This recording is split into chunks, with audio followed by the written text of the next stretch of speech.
Baik, assalamualaikum warahmatullahi wabarakatuh. Baik, di sini saya akan menjelaskan latar belakang proses pengumpulan data dari Waima Production. Jadi, money box atau celengan uang adalah kerajinan tangan berbahan dasar barang bekas seperti botol plastik dan kardus. Jadi, kami dari tim Waima Production melihat potensi dari barang bekas yang tidak terpakai yang dijadikan barang yang berguna di kalangan anak-anak hingga dewasa. Dan proyek ini juga adalah salah satu bentuk cara mengatasi permasalahan limbah barang bekas yang semakin mengkhawatirkan.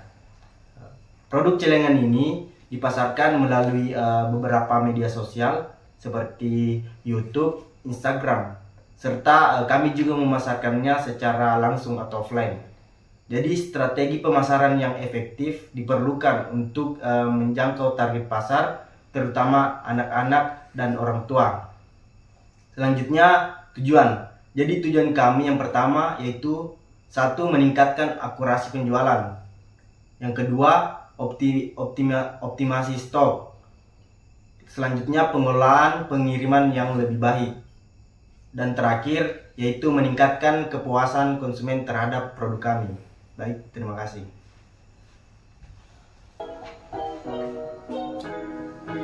Baik, selanjutnya pengumpulan data. Nah, data yang kami kumpulkan yaitu yang pertama yaitu data penjualan.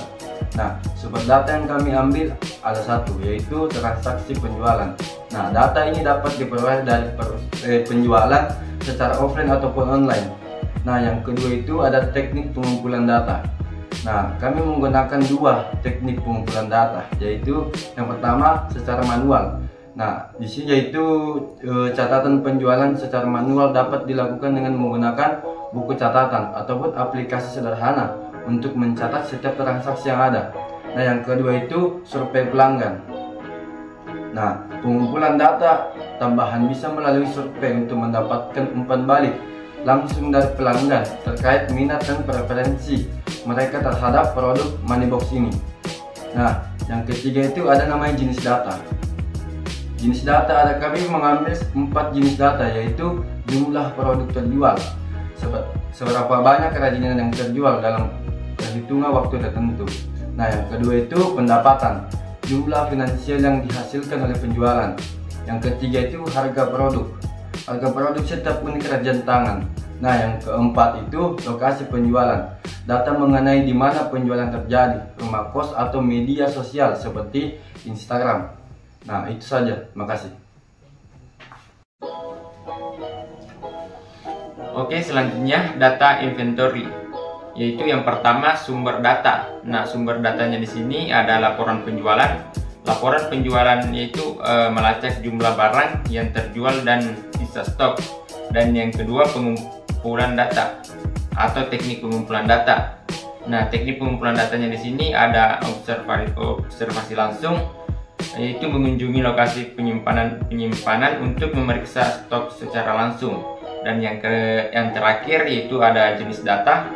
Nah, jenis data di sini terbagi beberapa bagian, yaitu yang pertama ada frekuensi pengiriman dan penerimaan barang. Yang kedua ada harga beli dan jual per unit. Dan yang ketiga ada kondisi barang, misalnya rusak atau utuh. Dan yang keempat kategori barang, misalnya jenis plastik atau jenis kardus. Dan yang terakhir sumber barang, misalnya dari rumah tangga atau industri.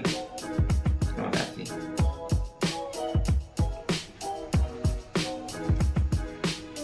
Baik, selanjutnya data logistik.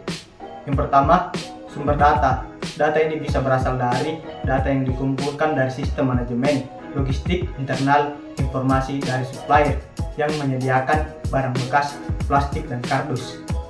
Data yang diambil dari proses pengecekan fisik barang di tempat penyimpanan. Selanjutnya, teknik pengumpulan data. Yang pertama, melakukan pengecekan dan pencatatan secara langsung di tempat penyimpanan.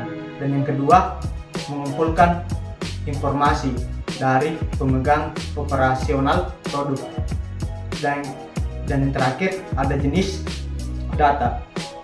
Data kuantitatif, berat, kg, dan volume M-3 adalah data kuantitatif yang bisa diukur secara numerik.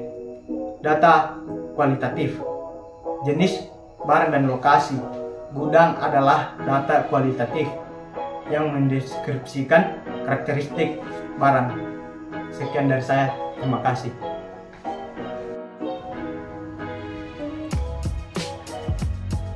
Baik, selanjutnya data pemasok. Yang pertama sumber data. Yang pertama sumber datanya itu tempat daur ulang lokal. Kedua pemulung atau pengumpul barang bekas.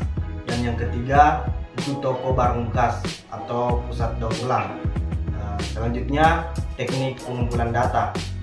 Jadi teknik pengumpulan datanya yaitu mengadakan wawancara langsung dengan pemasok atau untuk memahami proses pengumpulan dan harga. Selanjutnya menyebarkan kuesioner kepada pemasok-pemasok untuk mendapatkan data-data kuantitatif tentang jenis dan volume barang. Dan selanjutnya yaitu jenis data. Jadi yang pertama volume barang yang disediakan dalam kilogram atau ton. Yang kedua harga per unit barang, misalnya harga per kilogramnya. Yang ketiga itu informasi tentang kualitas barang, misalnya kayak kondisi botol atau kardusnya. Dan yang terakhir itu proses pengumpulan dan penyortiran. Baik, mungkin saja. Terima kasih. Selanjutnya data pelanggan. Yang pertama sumber data. Data eksternal, data yang diperoleh dari sumber lain, seperti laporan pasar, penelitian industri, dan data demografis dari pihak ketiga. Selanjutnya, platform digital, informasi yang dikumpulkan dari platform digital seperti media sosial. Yang kedua itu teknik pengumpulan data. 1. Wawancara, melakukan wawancara tatap muka atau telepon untuk mendapatkan insting yang lebih mendalam. Yang kedua itu media sosial, menggunakan interaksi feedback di media sosial untuk mengumpulkan opini dari preferensi pelanggan. Dan terakhir, jenis data. Yang pertama, data perilaku, pola pembelian, preferensi produk, dan interaksi dengan merek. Dan kedua, data psikografis, gaya hidup, nilai-nilai, dan kepribadian pelanggan. Sekian dan terima kasih.